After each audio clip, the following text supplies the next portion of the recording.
So in this true story, you play a lawyer who represents a dog in court. In court. How did you find this story, or how did this story find you? So a woman came to see my play. I write plays, and I wrote a play. I was alone on stage with a horse, and it's a play about domination, exploitation, ecology, feminism. And this woman came to see the play and told me about a trial around a dog. So the dog had bitten a woman at the face, but of course the woman was suing the owner of the dog, not the dog, because the dog is considered as a thing in the law. Of course, a dog is not a thing. A dog is not a thing. But we can't really say now what he is, so he was in the thing category. And this real story made really people go crazy.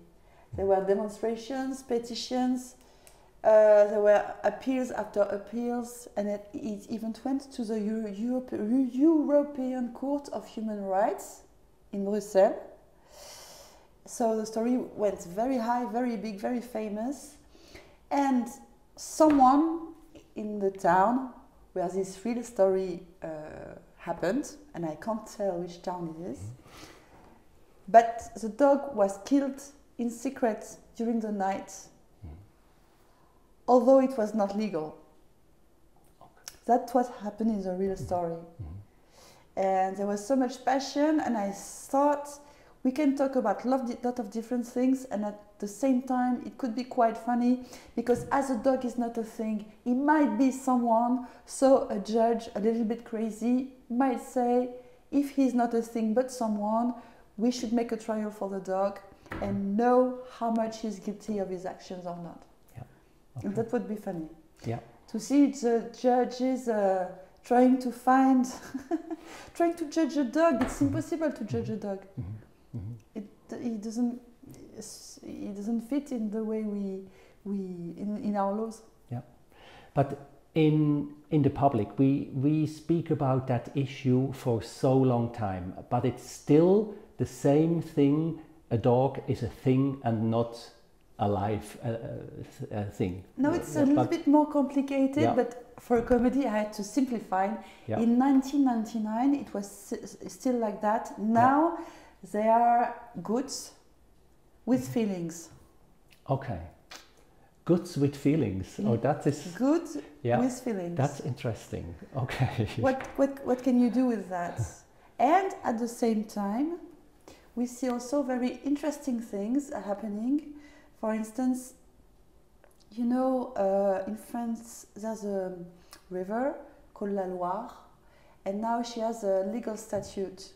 So associations could sue industries in the name of La Loire. Okay, I see. She has a legal statute. Yeah. Like, I think, the Amazonian forest. Yeah.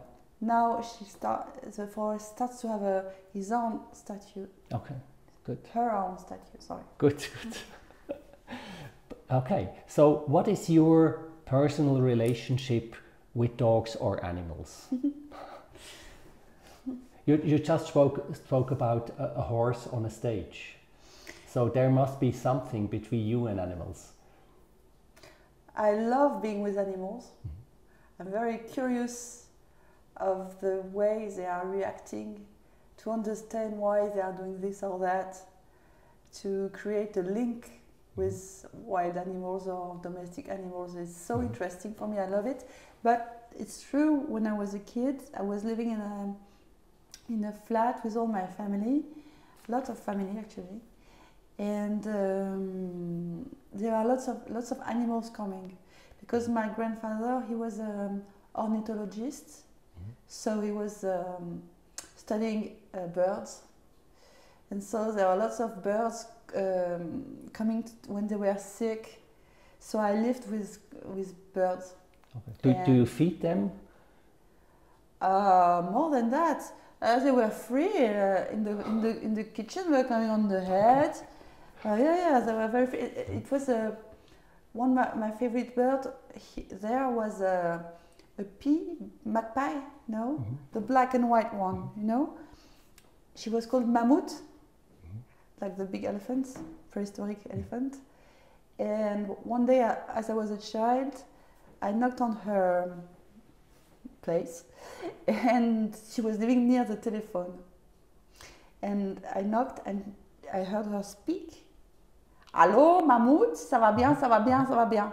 Because she's close from the menat, which is another bird that knows how to copy human language. Yeah. And so she was able to copy human language. Words that she heard a lot. Allô, tonto, Mammoth, her name. Ça va bien, ça va bien, ça va bien. Because on the phone, she says, ça va bien. What is that? And they sound like the original voice. It's scary in a way to hear that. It's like a copy. It sounded like that. Yeah. Allô, Mammoth, ça va bien, ça va bien, ça va bien. Wonderful. So, back to your wonderful movie. You wrote the screenplay with some colleagues, I guess. You're the director and you play the main role. A lot of jobs in one project. Is that stressful, or why do you decide to do all these jobs? From the beginning, because people I was admiring and who were like my examples were also doing that. It was Phoebe Waller-Bridge in Fleabag. It was Louis C.K. with his series Louis, Nanni Moretti, Woody Allen. They were all doing that. It's like we're going in their heads. And of course they're doing everything, but it's because we are in their heads. And so maybe the fact that I had written and co-written my script was easy. It was easy for me to direct it. Easier. Maybe it was easier to play it, to direct the other actors, to find. It was kind of the continuity until the edit. The edit, it was really, really hard. Okay. It was. I wasn't prepared actually. It was really, really hard. Yeah, I know from other directors.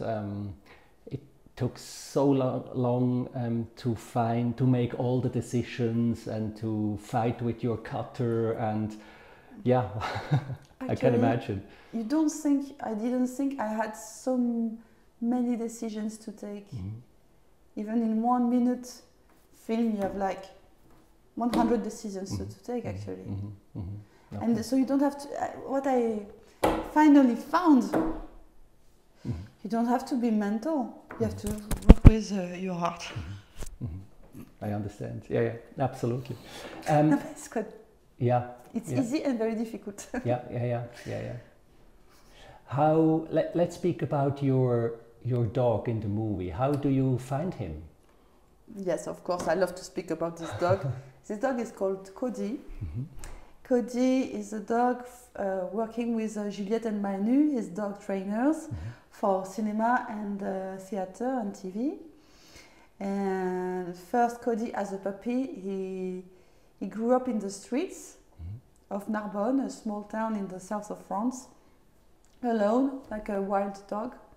And then he was rescued, and then the dog trainers adopted him and formed him to be a dog for the cinema and theater. Okay.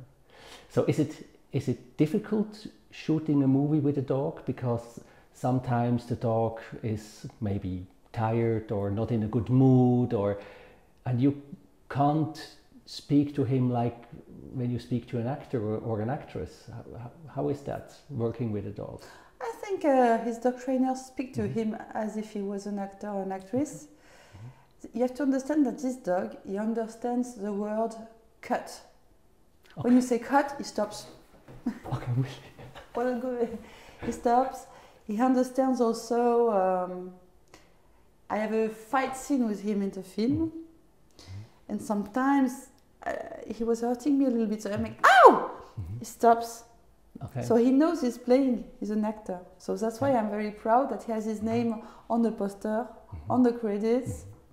He's an actor, and he won a prize also in Cannes, the best Cannes dog performance. Yeah. So he's very professional. I had to understand him well. We made everything, the good conditions for him to be happy. So working 2 hours in the morning, 2 hours in the afternoon, have big ballads with his dog friends. We made everything we could so he could be happy and work well, and it did work. And we rehearsed a lot also. And so he was prepared. I don't know if it's not as difficult. It's also difficult. Actors are also difficult. Okay, good. What do you want people take away from your movie? Is there a message, or is it a goal you have? I'm asking questions in my movie about the place of everyone. I'm not giving a message, I'm maybe giving a personal feeling. And the personal feeling would be our society is based on exploitation and domination of the others. This kind of society is destroying all the species and also ourselves, us. And I hope we will find another way to create society in a more equal way. It's a message for maybe equality, respect, knowing the needs of each species or even of women. Something about that. Maybe there's a lot of love in my film also. I think so. Love for the characters. I like misfits. Love for the misfits.